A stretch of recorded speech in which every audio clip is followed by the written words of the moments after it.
Hey Blab Dads, we are here on St. George Island at their state park. As you can see right behind me, you know what that is? That is the Gulf of Mexico. This large body of water I'm very familiar with. I used to live in Port Charlotte, Florida, between the cities of Venice and Fort Myers, and I used to go to all the beaches in and around that area, from Naples all the way to Clearwater Beach, which is west of Tampa, west of Tampa. So it's this kind of sand that you see, white sand, beautiful aquamarine water, and so that's what I'm familiar with. And you can't forget the sunsets. The sunsets are just absolutely wonderful here on the Gulf. So I'm going to turn you around. I'm going to show you this particular area on the east side of the park. So let me show you and turn you. So they're doing some construction here, but as you can see, there's plenty of parking on this side. When we were driving up, there's 3 or 4 spaces intermittent, probably about every 100 to 200 yards, and they only had 5 spaces for cars, and we're thinking, oh my goodness, I don't think we're going to be able to stay. But we're at the furthermost end of the state park, and guess what they have here? They also have changing areas in that building right there, as well as restrooms.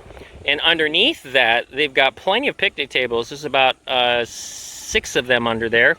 And where all those people are congregating, those are the showers. Gotta love the showers. And beyond that, you can see that building over there. So we've got 3 pavilions. There's 1 pavilion there.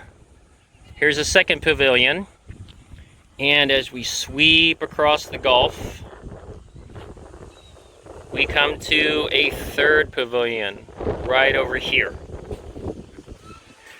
So we are staying at Carrabelle, Florida. We'll show a video later. But as we were coming to Carrabelle, Florida, what a gorgeous drive from Carrabelle all the way to St. George Island. If you've ever been on the Pacific Coast, which I haven't, in terms of driving the Pacific Coast Highway, it felt like that.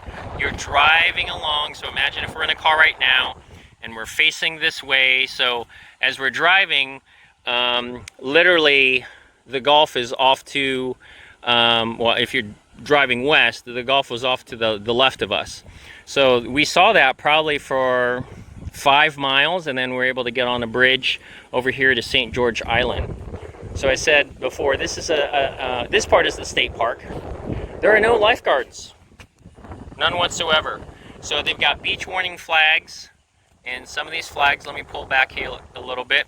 So the flags that I see here are yellow and purple today.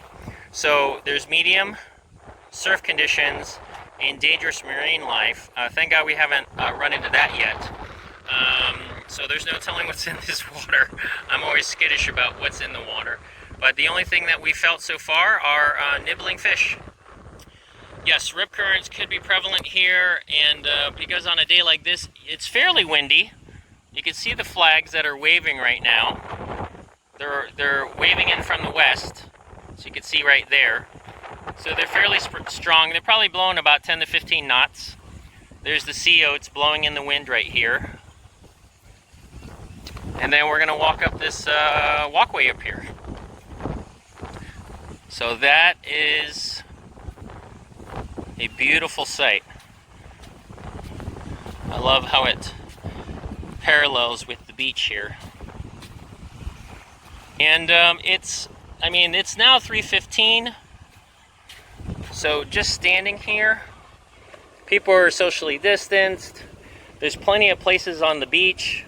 So I can imagine if you're at, let's say, Panama City or any of those popular beaches, that it would be really packed. And when you're trying to social distance from people, that's not very easy to do. So let me show you the light part. So this light part in the distance, you can see right there. So that light part beyond this tent, and you can see right there, that person is standing. When I got to the shallow end, it was only waist deep. And being waist deep, not a lot of people are out there, so there's not a lot of traffic. Oops. Sorry about that. There's not a lot of traffic out there. So as that gentleman is standing, that is an area where you can find sand dollars. And I'll show you that when we get to our tent.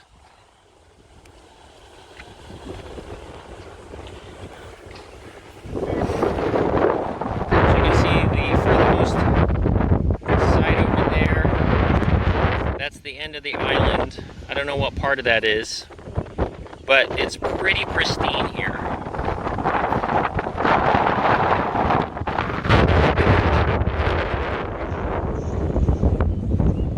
As I said before, no lifeguard, but they do have buoys, just in case you have to go grab somebody.